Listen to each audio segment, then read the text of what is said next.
ರಾಜ್ಯದಲ್ಲಿ ಜೋರಾಗಿದೆ FIR politics. Election bond case ತನಿಖೆಗೆ ಎಸ್ಐಟಿ ರಚಿಸೋಕೆ ಮುಂದಾದ ಸರ್ಕಾರ. ಎಡಿಜಿಪಿ ಚಂದ್ರಶೇಖರ್ ವಿರುದ್ಧ ಜೆಡಿಎಸ್ ದೂರು. ಡಿಕೆಶಿ ಪರಮೇಶ್ವರ್ ಬ್ರೇಕ್ ಫಾಸ್ಟ್ ಮೀಟಿಂಗ್ನಲ್ಲಿ ಏನೆಲ್ಲ ಚರ್ಚೆ ಆಯಿತು? ಕಾಂಗ್ರೆಸ್ನಲ್ಲಿ ಗಂಟೆಗೊಂದು ಬೆಳವಣಿಗೆ. ಬಳ್ಳಾರಿ ಪ್ರವೇಶಕ್ಕೆ ಗಣಿಧಣಿಗೆ ಸುಪ್ರೀಂ ಕೋರ್ಟ್ ಗ್ರೀನ್ ಸಿಗ್ನಲ್. ಈ ಎಲ್ಲ ಸುದ್ದಿಗಳನ್ನು ನೋಡ್ತಾ ಹೋಗೋಣ ಕರ್ನಾಟಕ ಟಾಪ್ 20ಯಲ್ಲಿ. ರಾಜ್ಯ ರಾಜಕಾರಣದಲ್ಲಿ ಎಫ್ಐಆರ್ ಪಾಲಿಟಿಕ್ಸ್ ಜೋರಾಗಿದೆ. ಈಗಾಗಲೇ ಚುನಾವಣೆ ಬಾಂಡ್ ಸಂಬಂಧ ಬಿಜೆಪಿ ನಾಯಕರ ವಿರುದ್ಧ ಬೆಂಗಳೂರಿನಲ್ಲಿ ಎಫ್ಐಆರ್ ದಾಖಲಾಗಿದ್ದು, ಈ ನಡುವೆ ಸರ್ಕಾರ ಮತ್ತೊಂದು ಹೆಜ್ಜೆ ಮುಂದೆ ಇಟ್ಟಿದೆ. ಚುನಾವಣಾ ಬಾಂಡ್ ಮೂಲಕ ಸುಲಿಗೆ ಆರೋಪ ಪ್ರಕರಣ ಸಂಬಂಧ ಸರ್ಕಾರ ಎಸ್ಐಟಿ ರಚನೆಗೆ ಮುಂದಾಗಿದೆ. ಪ್ರಕರಣದ ತನಿಖೆಗೆ ಎಸ್ಐಟಿ ರಚನೆಗೆ ಸರ್ಕಾರ ನಿರ್ಧಾರ ಮಾಡಿದ್ದು, ಒಂದೆರಡು ದಿನಗಳಲ್ಲಿ ಅಧಿಕೃತ ಆದೇಶ ಹೊರಬೀಳುವ ಸಾಧ್ಯತೆ ಇದೆ. ಎಸ್ಐಟಿ ರಚನೆ ಸಂಬಂಧ ಇಂದು ಸಿಎಂ ಸಿದ್ದರಾಮಯ್ಯ ಜೊತೆ ಗೃಹ ಸಚಿವ ಪರಮೇಶ್ವರ್ ಮಾತುಕತೆ ನಡೆಸಿದ್ದಾರೆ. ಈ ವೇಳೆ ಸಿಎಂ ಸಿದ್ದರಾಮಯ್ಯ ಎಸ್ಐಟಿ ರಚನೆಗೆ ಗ್ರೀನ್ ಸಿಗ್ನಲ್ ಕೊಟ್ಟಿದ್ದಾರೆ. ಹೈಕೋರ್ಟ್ ಪ್ರಕ್ರಿಯೆ ನೋಡಿಕೊಂಡು ಎಸ್ಐಟಿ ರಚನೆ ಪ್ರಕ್ರಿಯೆ ನಡೆಯಲಿದೆ. ಈ ನಡುವೆ ಎಫ್ಐಆರ್ ರದ್ದು ಕೋರಿ ಹೈಕೋರ್ಟ್ಗೆ ಬಿಜೆಪಿ ನಾಯಕರು ಅರ್ಜಿ ಸಲ್ಲಿಸಿದ್ದಾರೆ. ಇನ್ನು ಬಿಜೆಪಿ ರಾಜ್ಯಾಧ್ಯಕ್ಷ ಬಿವೈ ವಿಜಯೇಂದ್ರ ರಾಜ್ಯ ಸರ್ಕಾರ ತರಾತುರಿಯಲ್ಲಿ ಎಫ್ಐಆರ್ ಮಾಡಿದೆ ಅಂತ ಕಿಡಿಕಾರಿದ್ದಾರೆ. ಎಲೆಕ್ಟ್ರಲ್ ಬಾಂಡ್ ಬಗ್ಗೆ ಒಂದು ಕೆಳ ನ್ಯಾಯಾಲಯ ಆದೇಶ ಮಾಡಿದೆ. ಅದರ ಆಧಾರದ ಮೇಲೆ ಇವತ್ತು ರಾಜ್ಯ ಸರ್ಕಾರ ಬಹಳ ತರಾತುರಿಯಲ್ಲಿ ಇವತ್ತು ಎಫ್ಐಆರ್ ರಿಜಿಸ್ಟರ್ ಮಾಡಿದೆ. ನಿರ್ಮಲಾ ಸೀತಾರಾಮನ್ ಅವರ ವಿಚಾರವನ್ನು ಕೂಡ ರಾಜಕೀಯ ಬಳಸಿಕೊಳ್ತಕ್ಕಂಥ ಪ್ರಯತ್ನ ಮಾಡ್ತಾ ಇದ್ದಾರೆ ಕಾಂಗ್ರೆಸ್ ಸರ್ಕಾರ. ಕೇಂದ್ರ ಸಚಿವ ಎಚ್.ಡಿ. ಕುಮಾರಸ್ವಾಮಿ ಹಾಗೂ ಎಸ್ಐಟಿ ಎಡಿಜಿಪಿ ಚಂದ್ರಶೇಖರ್ ನಡುವಿನ ಫೈಟ್ ತೀವ್ರ ಸ್ವರೂಪ ಪಡೆದುಕೊಂಡಿದೆ. ಇವರಿಬ್ಬರ ಜಟಾಪಟಿ ತೀವ್ರಗೊಳ್ಳುವ ಸಾಧ್ಯತೆ ಇದೆ. ಚಂದ್ರಶೇಖರ್ಗೆ ಟ್ವೀಟ್ ಕೊಟ್ಟ ಕುಮಾರಸ್ವಾಮಿ, ಅಪ್ರಬುದ್ಧ ಅವಿವೇಕಿಗಳಿಗೆ ಏನು ಹೇಳೋದು? ಊರು ಮೇಯೋದಕ್ಕೆ, ಕೊಚ್ಚೆಯಲ್ಲಿ ಉರುಳಾಡೋದಕ್ಕೆ, ಸುಲಿಗೆ ಮಾಡೋದಕ್ಕೆ ನಾನು ಬಿಟ್ಟಿರಲಿಲ್ಲ. ಹದ್ದು ಬಸ್ತಿನಲ್ಲಿ ಇಟ್ಟು ಕೆಲಸ ಮಾಡಿಸಿದೆ ಅಂತ ಕೌಂಟರ್ ಕೊಟ್ಟಿದ್ರು. ಈತ ಜೆಡಿಎಸ್ ನಿಯೋಗ ಕೇಂದ್ರ ಸಚಿವ ಕುಮಾರಸ್ವಾಮಿ ವಿರುದ್ಧ ಎಡಿಜಿಪಿ ಚಂದ್ರಶೇಖರ್ ಅವಹೇಳನಕಾರಿ ಪದ ಬಳಕೆ ಹಿನ್ನೆಲೆಯಲ್ಲಿ ಸರ್ಕಾರದ ಮುಖ್ಯ ಕಾರ್ಯದರ್ಶಿಗೆ ದೂರು ನೀಡಿದೆ. ಜೆಡಿಎಸ್ ಶಾಸಕಾಂಗ ಪಕ್ಷದ ನಾಯಕ ಸುರೇಶ್ ಬಾಬು ನೇತೃತ್ವದಲ್ಲಿ ದಾಖಲೆ ಸಮೇತ ದೂರು ನೀಡಿದೆ. ಜೆಡಿಎಸ್ ಶಾಸಕರು, ಪರಿಷತ್ ಸದಸ್ಯರು ನಿಯೋಗದಲ್ಲಿ ಇದ್ದರು. ದೂರು ಕೊಟ್ಟ ಬಳಿಕ ಜೆಡಿಎಸ್ ನಾಯಕರು ಚಂದ್ರಶೇಖರ್ ವಿರುದ್ಧ ಕ್ರಮಕ್ಕೆ ಆಗ್ರಹಿಸಿದರು. ಚಂದ್ರಶೇಖರ್ ಮೇಲೆ ಹಲವು ಕೇಸ್ಗಳಿವೆ. ಎಡಿಜಿಪಿ ವಿರುದ್ಧ ಗವರ್ನರ್ಗೂ ದೂರು ಕೊಡ್ತೀವಿ ಅಂತ ಸುರೇಶ್ ಬಾಬು ಹೇಳಿದ್ದಾರೆ. ಒಬ್ಬರು ಕೇಂದ್ರ ಸಚಿವರಾದಂಥ ಸನ್ಮಾನ್ಯ ಕುಮಾರಸ್ವಾಮಿ ಅವರ ಬಗ್ಗೆ ಅವಹೇಳನಕಾರಿಯಾಗಿ ಅವ್ಯಾಚ ಶಬ್ದಗಳಿಂದ ಪ್ರಶ್ಚಿತಿ IPS ಅಧಿಕಾರಿ ಕೆಟ್ಟ ಪದಗಳನ್ನೆಲ್ಲ ಬಳಸಿರ್ತಕ್ಕಂಥದ್ದು ಎಷ್ಟು ಸರಿ ಅಂತಕ್ಕಂಥದ್ದು, ಇವ್ರನ್ನ ಒಂದು ಕ್ಷಣನೂ ಕೂಡ ನಮ್ಮ ರಾಜ್ಯದಲ್ಲಿ ಇಟ್ಕೋಬೇಡಿ ಅಂತಕ್ಕಂಥದ್ದನ್ನ ನಾವಿವತ್ತು ಮಾನ್ಯ ಚೀಫ್ ಸೆಕ್ರೆಟರಿ ಅವರಿಗೆ ನಾವು ಒಂದು ಮನವಿಯನ್ನು ಕೊಟ್ಟು ಬಂದಿದ್ದೇವೆ. ಒಂದು ಕಡೆ ಸಿಎಂ ಸಿದ್ದರಾಮಯ್ಯ ಮೂಡ ಸಂಕಷ್ಟದಲ್ಲಿದ್ರೆ, ಇತ್ತ ಡಿಸಿಎಂ ಡಿಕೆ ಶಿವಕುಮಾರ್ ಗೃಹ ಸಚಿವ ಪರಮೇಶ್ವರ್ ಬ್ರೇಕ್ಫಾಸ್ಟ್ ಮೀಟಿಂಗ್ ನಡೆಸಿದ್ದಾರೆ. ಪರಮೇಶ್ವರ್ ನಿವಾಸಕ್ಕೆ ಆಗಮಿಸಿದ ಡಿಸಿಎಂ ಡಿಕೆಶಿ ಪರಮೇಶ್ವರ್ ಜೊತೆಗೆ ಮಾತುಕತೆ ನಡೆಸಿದ್ದಾರೆ. ಪ್ರಮುಖವಾಗಿ ಕೇಂದ್ರ ಸಚಿವ HDKಗೆ ಸರ್ಕಾರದ ಮಾಹಿತಿಗಳ ಸೋರಿಕೆ ಹಿನ್ನೆಲೆಯಲ್ಲಿ ಮಾತುಕತೆಯಾಗಿದೆ. HDKಗೆ ಮಾಹಿತಿಗಳು ಹೇಗೆ ಹೋಗ್ತಾ ಇದೆ, ಯಾರು ಕೊಡ್ತಾ ಇರೋದು, ಈ ಸಂಬಂಧ ಗೃಹ ಸಚಿವ ಪರಮೇಶ್ವರ್ ಜೊತೆಗೆ ಡಿಸಿಎಂ ಡಿಕೆಶಿ ಮಹತ್ವದ ಮಾತುಕತೆ ನಡೆಸಿದ್ದಾರೆ ಅನ್ನೋದು ಗೊತ್ತಾಗ್ತಿದೆ. HDKಗೆ ಮಾಹಿತಿ ಕೊಡ್ತಾ ಇರುವ ಅಧಿಕಾರಿಯ ಮೇಲೆ ನಿಗಾ ಇಡುವ ಬಗ್ಗೆ ಚರ್ಚೆ ನಡೆದಿದೆ ಎನ್ನಲಾಗ್ತಿದೆ. ಈ ಬಗ್ಗೆ ಮಾತನಾಡಿದ ಡಿಸಿಎಂ ಡಿಕೆಶಿ, ಕುಮಾರಸ್ವಾಮಿ ರಾಜಕೀಯ ಮಾಡೋದು ಬಿಡಬೇಕು. HDKಗೆ ಮೋದಿ ಅವರು ಉತ್ತಮ ಖಾತೆಯನ್ನು ಕೊಟ್ಟಿದ್ದಾರೆ. ಅವರ ಕಾಲದಲ್ಲಿ ಒಳ್ಳೊಳ್ಳೆಯ ಕೆಲಸ ಮಾಡಲಿ ಅಂತ ಹೇಳಿ ಕೌಂಟರ್ ಕೊಟ್ಟಿದ್ದಾರೆ. ಇನ್ನು ಪರಮೇಶ್ವರ್ ಎಡಿಜಿಪಿ ಚಂದ್ರಶೇಖರ್ ಪತ್ರದಲ್ಲಿ ಬರ್ನಾಡ್ ಶಾ ಹೇಳಿಕೆಯನ್ನ ಕೋಟ್ ಮಾಡಿದ್ದಾರೆ. ಕುಮಾರಸ್ವಾಮಿಗೆ ರೆಫರ್ ಮಾಡಿ ಹೇಳಿಲ್ಲ ಅಂತ ಹೇಳಿ ಸಮಜಾಯಿಷಿ ಕೊಟ್ಟಿದ್ದಾರೆ. ಮೋದಿ ಅವರು ಒಳ್ಳೆ ಪೋರ್ಟ್ಫೋಲಿಯೋ ಕೊಟ್ಟಿದ್ದಾರೆ. ಅವ್ರಿಗೆ ಪಾಪ ಒಳ್ಳೆ ಅವಕಾಶ ಸಿಕ್ಕಿದೆ. ಈ ರಾಜಕಾರಣ, ಈ ಮಾತು ಇವೆಲ್ಲ ಬಿಟ್ಬಿಟ್ಟು ರಾಜ್ಯಕ್ಕೆ ಏನಾದ್ರು ಮಾಡಿ ಅವ್ರ ಕಾಲದಲ್ಲಿ ಏನಾದ್ರು ಒಂದು ಬಿಟ್ಟು ಹೋಗಲಿ, ಅದು ನಾವು ಆಸೆ ಪಡ್ತೀವಿ. ಮಿಕ್ಕಿದೆಲ್ಲ ಇರ್ತದೆ. ಯಾಕೆ ಇಂಥ ಅವಕಾಶನ ಕಳ್ಕೊಂಡು ಯಾಕೆ ಹಾಳು ಮಾಡ್ಕೊಳ್ತಾ ಇದ್ದಾರೆ? ಯಾರು ಅದನ್ನ ಯಾರು ಹೇಳಿದ್ದು? ಬರ್ನಾಡ್ ಶಾ ಆ ರೀತಿ ಹೇಳಿದ್ದಾರೆ ಅಂತ ಹೇಳಿದ್ದಾರೆ ಹೊರತು ಕುಮಾರಸ್ವಾಮಿ ಅವರಿಗೆ ರೆಫರ್ ಮಾಡಿ ಹೇಳಿಲ್ವಲ್ಲ. ಹೇಳಿದಾರ? ಬರ್ನಾಡ್ ಶಾ ಹೇಳಿದ್ದನ್ನ ಅವರು ಕೋಟ್ ಮಾಡಿದ್ದಾರೆ.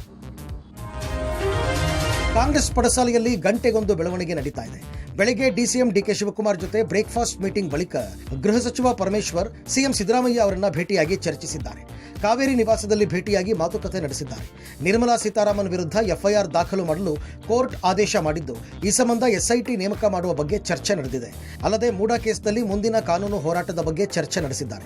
ಇನ್ನು ಸರ್ಕಾರ ಉರುಳಿಸಲು 1200 ಕೋಟಿ ರೆಡಿಯಾಗಿದೆ ಎಂಬ ಯತ್ನಾಳ್ ಹೇಳಿಕೆ ವಿಚಾರಕ್ಕೆ ಪರಮೇಶ್ವರ್, ಇದು ಅವರನ್ನೇ ಕೇಳಬೇಕು, ಎಲ್ಲಿಟ್ಟಿದ್ದಾರೆ ಆ ಹಣ ಅಂತ ತನಿಖೆ ಆಗಬೇಕು ಅಂತ ಹೇಳಿದ್ದಾರೆ.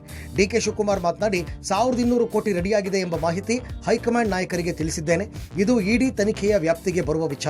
ಇಡಿ ತನಿಖೆ ದೂರು ನೀಡುವ ಸಂಬಂಧ ಚರ್ಚೆ ಮಾಡಲಿದ್ದೇವೆ ಅಂತ ಹೇಳಿದ್ದಾರೆ. ಇದನ್ನು ಹೇಳಿದವರು ಯಾರು? ಯತ್ನಾಳ್ ಅವರು. ಸರ್ಕಾರ ಅಸ್ಥಿರ ಮಾಡೋದಕ್ಕೆ 1000 ಕೋಟಿ ರೂಪಾಯಿ ಮೊಬಿಲೈಸ್ ಮಾಡೋದು ಯಾರು ಮಾಡಿದ್ದಾರೆ ಅಂತ ಗೊತ್ತಿಲ್ಲ. ಯತ್ನಾಳ್ನೇ ಕೇಳಬೇಕು, ಎಲ್ಲಿಟ್ಟವ್ರ ದುಡ್ಡ ಅಂತ. 1000 ಕೋಟಿ ಎಲ್ಲಿಟ್ಟವ್ರೆ ಅಂತ ತನಿಖೆ ಆಗಬೇಕಾಗುತ್ತೆ. ಆ ಸಂದರ್ಭ ಬಂತು ಅಂದರೆ ಅದನ್ನು ಮಾಡಲೇಬೇಕಾಗ್ತದೆ. 1200 crores ರೆಡಿ ಇದೆ ಅಂತ ಹೇಳ್ತಾ ಇದ್ದಾರೆ. ನಮ್ಮ ಸರ್ಕಾರ ಉಳಿಸ್ಲಿಕ್ಕೆ ಮಾಡ್ತಾ ಇದ್ದಾರೆ. ಇದರ ಬಗ್ಗೆ ನಾನೀಗಾಗಲೇ ನಮ್ಮ ಹೈಕಮಾಂಡ್ಗೂ ನನ್ನ ಗಮನಕ್ಕೆ ತಂದಿದ್ದೀನಿ. ಇನ್ಕಮ್ ಟ್ಯಾಕ್ಸ್ ಅವರು ಇದರ ಬಗ್ಗೆ ಇನ್ವೆಸ್ಟಿಗೇಷನ್ ಮಾಡಬೇಕಾಗ್ತದೆ.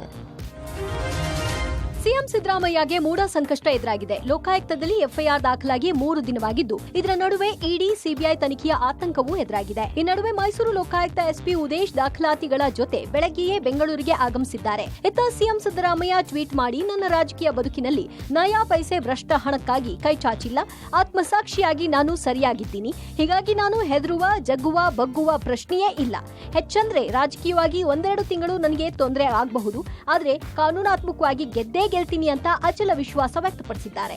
ಇತ್ತ ಸಿಎಂ ಕಾನೂನು ಸಲಹೆಗಾರ ಪೊನ್ನಣ್ಣ, ವಿಚಾರಣೆ ತನಿಖೆ ಅದರ ಪಾಡಿಗೆ ಅದು ನಡೆಯಲಿ, ಹೈಕೋರ್ಟ್ ಏಕಸದಸ್ಯ ಪೀಠದ ತೀರ್ಪಿನ ವಿರುದ್ಧ ಮೇಲ್ಮನವಿ ಹೋಗಲೇಬೇಕು ಎಂದಿದ್ದಾರೆ. ವಿಚಾರಣೆ ಮತ್ತು ತನಿಖೆ ಅದರ ಪಾಡಿಗೆ ನಡೀಲಿ, ನಾವು ಯಾವತ್ತೂ ಕೂಡ ಅದಕ್ಕೆ ಅಡ್ಡ ಬರ್ತಾ ಇಲ್ಲ. ಈಗ ಡಿವಿಷನ್ ಬೆಂಚ್ಗೆ ಹೋಗೋದಾ, ಸುಪ್ರೀಂ ಕೋರ್ಟ್ ಹೋಗೋದಾ ಅಂತ ಹೇಳುವಂಥದ್ದು ಈಗ ನಮ್ಮ ಏಕಸದಸ್ಯ ಪೀಠ ಮಾಡಿರುವಂಥ ತೀರ್ಪೇನಿದೆ, ಅದರ ವಿರುದ್ಧ ಖಂಡಿತವಾಗಿ ಪ್ರಶ್ನೆ ಮಾಡಲೇಬೇಕು. ಆದರೆ ಅದನ್ನು ಎಲ್ಲಿಗೆ ಹಾಕಬೇಕು ಅಂತ ಹೇಳುವಂಥ ನಿರ್ಣಯವನ್ನು ವಕೀಲರು ಯಾರು ನ್ಯಾಯವಾದಿಗಳು ವಾದವನ್ನು ಮಾಡಿದ್ದಾರೆ, ಅವರು ಅದನ್ನು ಸೂಕ್ತವಾದಂಥ ತೀರ್ಮಾನ ಅವರು ತಗೊಳ್ತಾರೆ. ಬಿಜೆಪಿ ಶಾಸಕ ಜನಾರ್ದನ ರೆಡ್ಡಿಗೆ ಸುಪ್ರೀಂ ಕೋರ್ಟ್ ಬಿಗ್ ರಿಲೀಫ್ ನೀಡಿದೆ. ಬಳ್ಳಾರಿ ಪ್ರವೇಶಕ್ಕೆ ವಿಧಿಸಿದ್ದ ನಿರ್ಬಂಧವನ್ನು ತೆರವುಗೊಳಿಸಲಾಗಿದೆ. ಯಾವುದೇ ಪೂರ್ವಾನುಮತಿ ಇಲ್ಲದೆ ಬಳ್ಳಾರಿ ಜಿಲ್ಲೆ ಪ್ರವೇಶಕ್ಕೆ ಗ್ರೀನ್ ಸಿಗ್ನಲ್ ಸಿಕ್ಕಿದೆ. ಅಕ್ರಮ ಗಣಿಗಾರಿಕೆ ಆರೋಪದ ಹಿನ್ನೆಲೆಯಲ್ಲಿ 2011 ಸೆಪ್ಟೆಂಬರ್ 5ರಂದು ಜನಾರ್ದನ ರೆಡ್ಡಿ ಬಂಧನವಾಗಿತ್ತು. ಬಂಧನದ ಬಳಿಕ ನಡೆದ ವಿಚಾರಣೆಯಲ್ಲಿ ಜನಾರ್ದನ ರೆಡ್ಡಿ ಪ್ರಭಾವಿಯಾಗಿದ್ದು ಸಾಕ್ಷಿ ನಾಶದ ಆತಂಕ ಇತ್ತು. ಅಕ್ರಮ ಗಣಿಗಾರಿಕೆ ಮಾಡಿದ ಪ್ರದೇಶಗಳಾದ ಬಳ್ಳಾರಿ, ಅನಂತಪುರ ಮತ್ತು ಕರ್ನೂಲು ಜಿಲ್ಲೆ ಪ್ರವೇಶಕ್ಕೆ ನಿಷೇಧ ಹೇರಲಾಗಿತ್ತು. ಮಗಳ ಮದುವೆ, ಮೊಮ್ಮಗಳ ನಾಮಕರಣ ಸೇರಿದಂತೆ ಇತರೆ ಕಾರ್ಯಕ್ರಮಗಳಿಗೆ ಮಾತ್ರ ಕೋರ್ಟ್ ಅನುಮತಿ ಪಡೆದು ಬಳ್ಳಾರಿ ಪ್ರವೇಶಿಸಿದರು. ಹಲವು ಬಾರಿ ಕೋರ್ಟ್ ಅವಕಾಶ ಕೇಳಿ ಸಲ್ಲಿಸಿದ್ದ ಮನವಿಯನ್ನ ತಳ್ಳಿ ಹಾಕಿತ್ತು. ಆದರೆ ಇದೀಗ ಬಳ್ಳಾರಿ ಪ್ರವೇಶಕ್ಕೆ ವಿಧಿಸಿದ್ದ ನಿರ್ಬಂಧವನ್ನು ತೆರವುಗೊಳಿಸಲಾಗಿದೆ. ಈ ಮೂಲಕ 3 ತಿಂಗಳುಗಳ ಕಾಲ ಜೈಲು ಅನುಭವಿಸಿದ್ದ ಶಾಸಕ ಜನಾರ್ದನ ರೆಡ್ಡಿಗೆ ಬಿಗ್ ರಿಲೀಫ್ ಸಿಕ್ಕಂತಾಗಿದೆ. ಯಾವುದೇ ಪೂರ್ವಾನುಮತಿ ಇಲ್ಲದೆ ಬಳ್ಳಾರಿಗೆ ಹೋಗಲು ಅವಕಾಶ ನೀಡುವಂತೆ ಜನಾರ್ದನ ರೆಡ್ಡಿ ಸುಪ್ರೀಂ ಕೋರ್ಟ್ಗೆ ಅರ್ಜಿ ಸಲ್ಲಿಸಿದರು. ಅರ್ಜಿಯ ವಿಚಾರಣೆ ನಡೆಸಿದ ಸುಪ್ರೀಂ ಕೋರ್ಟ್ ಬಳ್ಳಾರಿಗೆ ಹೋಗಲು ಇದ್ದ ನಿರ್ಬಂಧವನ್ನು ತೆರವುಗೊಳಿಸಿ ಆದೇಶ ಹೊರಡಿಸಿದೆ.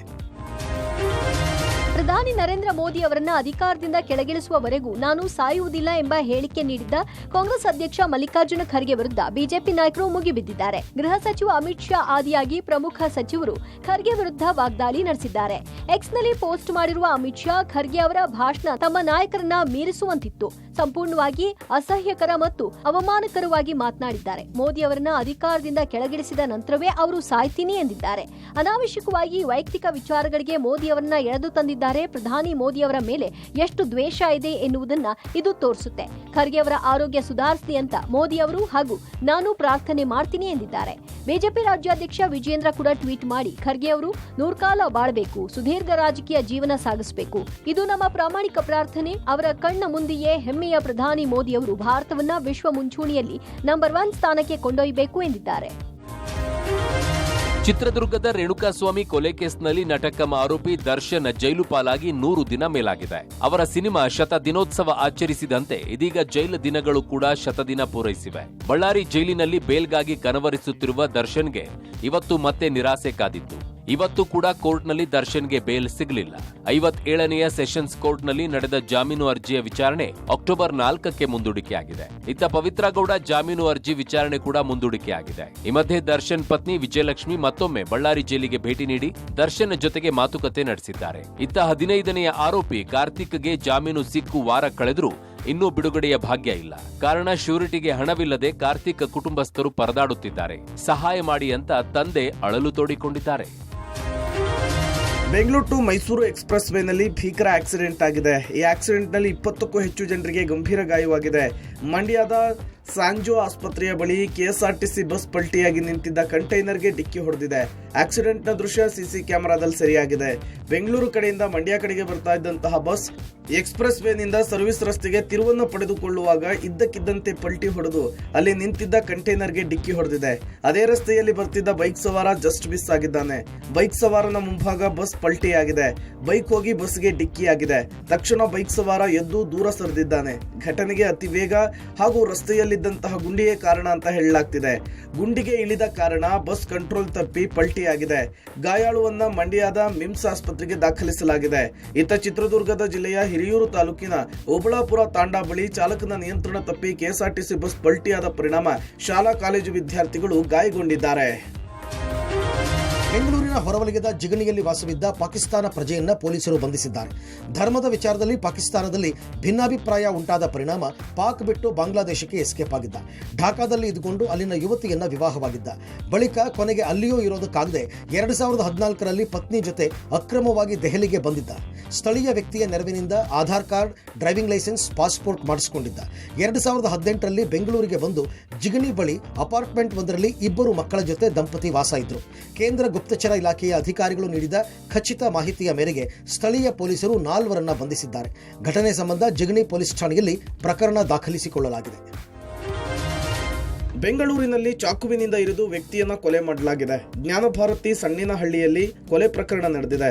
ಮೂರ್ತಿ ಕೊಲೆಯಾದಂತಹ ವ್ಯಕ್ತಿ ಕೀರ್ತಿ ಎಂಬುವನಿಂದ ಕೃತ್ಯ ಎಸಗಿದ್ದು, ಅಂದಹಾಗೆ ಮೃತ ವ್ಯಕ್ತಿ ಮತ್ತು ಆರೋಪಿ ಇಬ್ಬರು ಕೂಡ ಒಂದೇ ಏರಿಯಾದವರು. ರಾತ್ರಿ ಮನೆಯಲ್ಲಿ ಮಹಾಲಯ ಅಮಾವಾಸ್ಯೆಯ ಹಬ್ಬ ಮಾಡಿ ಪೂಜೆ ಮಾಡಿ ಬಂದು ಮದ್ಯ ಸೇವನೆ ಮಾಡಿದ್ರು. ಬಳಿಕ ಎಣ್ಣೆ ಪಾರ್ಟಿ ಸಮಯದಲ್ಲಿ ಇಬ್ಬರ ನಡುವೆ ಗಲಾಟೆಯಾಗಿದೆ. ಆಗ 32 ವರ್ಷದ ಕೀರ್ತಿ 52 ವರ್ಷದ ಮೂರ್ತಿಗೆ ಚಾಕುವಿನಿಂದ ಇರಿದು ಕೊಲೆ ಮಾಡಿದ್ದಾನೆ. ಘಟನೆಯ ಬಳಿಕ ಕೀರ್ತಿ ತಲೆಮರೆಸಿಕೊಂಡಿದ್ದಾನೆ. ಮೃತ ಮೂರ್ತಿ ಹಸು ಸಾಕಾಣಿಕೆ ಮಾಡುತ್ತಿದ್ದ. ಆರೋಪಿ ಸಹ ಪರಿಚಿತ, ಸ್ನೇಹಿತ ಸಹ ಆಗಿದ್ದು ಫೈನಾನ್ಸ್ ವ್ಯವಹಾರ ನಡೆಸುತ್ತಿದ್ದ. ಜ್ಞಾನಭಾರತಿ ಪೊಲೀಸ್ ಠಾಣೆಯಲ್ಲಿ ಪ್ರಕರಣ ದಾಖಲಾಗಿದ್ದು ಆರೋಪಿಗಾಗಿ ಪೊಲೀಸರು ಹುಡುಕಾಟ ನಡೆಸಿದ್ದಾರೆ. ಇತ್ತ ಹೂಡಿ ಫ್ಲೈಓವರ್ ಮೇಲೆ ಭಾರಿ ವಾಹನಗಳಿಗೆ ನಿರ್ಬಂಧ ಹೇರುವ ಸಾಧ್ಯತೆಗಳಿವೆ. ಮಹದೇವಪುರ ವಲಯದ ಹೂಡಿ ಫ್ಲೈಓವರ್ನ ಬೇರಿಂಗ್ನಲ್ಲಿ ಸಮಸ್ಯೆ ಕಾಣಿಸಿಕೊಂಡಿದೆ. ಹೀಗಾಗಿ ತಜ್ಞರು ಭಾರಿ ವಾಹನಗಳಿಗೆ ನಿರ್ಬಂಧ ಹೇರಬೇಕು ಅಂತ ಅಭಿಪ್ರಾಯವನ್ನ ಪಟ್ಟಿದ್ದು, ಟ್ರಾಫಿಕ್ ಪೊಲೀಸರು ಮತ್ತು ಬಿಬಿಎಂಪಿ ಇಂಜಿನಿಯರ್ಗಳು ಭಾರಿ ವಾಹನಗಳಿಗೆ ನಿರ್ಬಂಧ ಹೇರುವ ಸಾಧ್ಯತೆಗಳಿವೆ.